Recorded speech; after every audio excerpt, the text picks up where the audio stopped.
The stage is set for the first day of the long-anticipated 11th Cricket World Cup, with expectations of a thrilling match between Sri Lanka and the New Zealanders.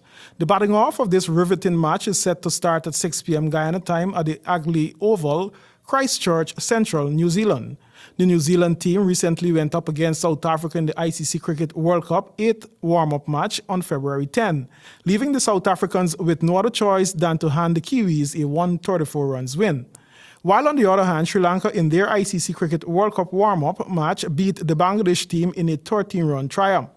The next ICC Cricket World Cup match is set to be on Saturday, 14 at 10 p.m. Guyana time, with Australia and England battling it off at the Melbourne Cricket Ground, Melbourne. 14 teams will be competing with 49 matches to be played at 14 venues. Meanwhile, West Indies arrived in New Zealand on Friday afternoon to begin their final preparations for their opening 2015 World Cup clash against Minans, Ireland on Monday. For HGP Sports, Sean Embrock.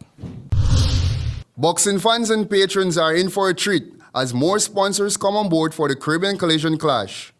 Friday morning, President of the Guyana Boxing Board, Peter Abdul, thanks sponsors for the support of the highly anticipated Caribbean Collision Showdown. They have always had a presence in boxing. They have always supported the Guyana Boxing Board of Control. Every time that we have asked them for help, they have been there to help us. In addition to the excitement of the Atwell and Mullins Punch Up, patrons are offered a special treat with door prizes. They have offered us, and we are able to offer because of them, as a door prize, and I will let Leslie tell you more about this. We'll be able to offer as a door prize a free trip to anywhere that Fly Jamaica flies, which includes New York, Toronto, and Kingston.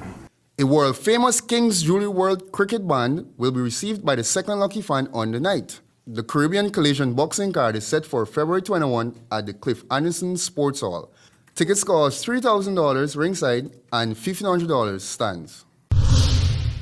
The announcement on Thursday by the Guyana Football Federation's Normalization Committee on the appointment of a General Secretary and Assistant General Secretary is raising alarm bells within the sports media fraternity as well as in footballing circles.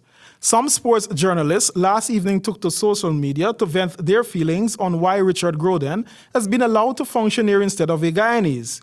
There are contentions, too, that the post was never advertised to allow for applications. Groden, who was the Trinidad and Tobago's Federation's General Secretary for 15 years, served under Jack Warner, the former CONCACAF president and FIFA vice president, who was charged by FIFA's Ethics Committee in the 2011 votes for a cash scandal in Trinidad. Groden himself was given a reprimand after FIFA's investigation and subsequently resigned in 2013. Guyana's own former GFF president Colin Klaas was banned for 2 years for his part in the scandal. Groden is expected to take up the position on March 1 and Davis on February 24. Groden will serve until the life of the GFF Normalization Committee ends in September, whereupon Davis will assume the position of General Secretary. For HGP Sports, Sean Embrock.